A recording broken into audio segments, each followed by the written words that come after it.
Leadership is a responsibility. Here I am in my beautiful home in the Gold Coast here in Australia, and I've been with my beautiful wife Debbie 35 years, 32 years married.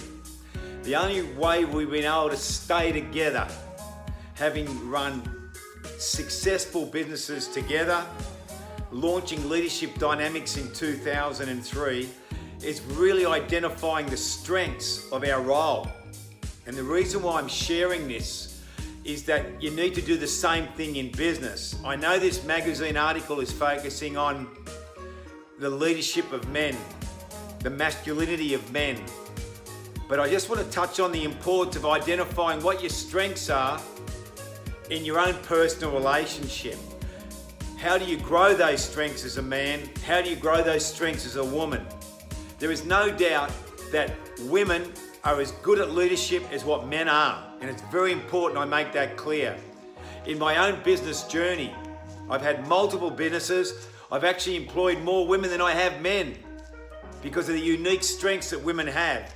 But there is a time when a man really does have some strengths that a woman doesn't have. And I want to encourage you, if you're a male looking at this video right now, look at your masculinity. Look at the strengths you have as a male. What strengths can you grow to help you be a better leader in your relationship and a better leader in the team or the business you're leading and growing right now? There are 4 different types of personalities. The personality strengths and the personality weaknesses that exist with all of us will determine the type of leadership style that we're able to implement and execute upon in business. In my own life, for the last 28 years, I've identified particular masculine strengths that I believed I've needed to grow. That, for example, my wife Debbie didn't have. She's got different strengths to what I've got, and I've grown these strengths to try and create a little bit of success in my life. When I work with my Leadership Dynamics clients, some of them are couples in business. Some of them are males that are leading females, more females than men in teams. And we need to learn as a male to communicate differently to women to how we communicate with men. And that's a really big topic that I'm talking about. To develop a winning team culture, you grow the heart and spirit, to grow trust, to grow mental toughness, to grow positive energy. When we communicate with men, we need to communicate that message completely different to build that culture to how we communicate with women. We receive information differently as males.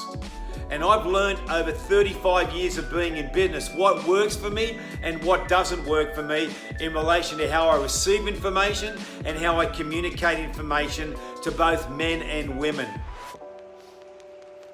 Leadership's a big responsibility. One of those major responsibilities is identifying what our strengths are that we can bring into teams, bring into those businesses that we're growing, and to effectively lead our people so that they want to follow us and not that they have to follow us because of our unique male strengths. We are different to women. Men are different to women. I'm talking to men here. There comes a point in our life as a male, the masculinity part of our subconscious and our heart and spirit, that we need to stand up and lead.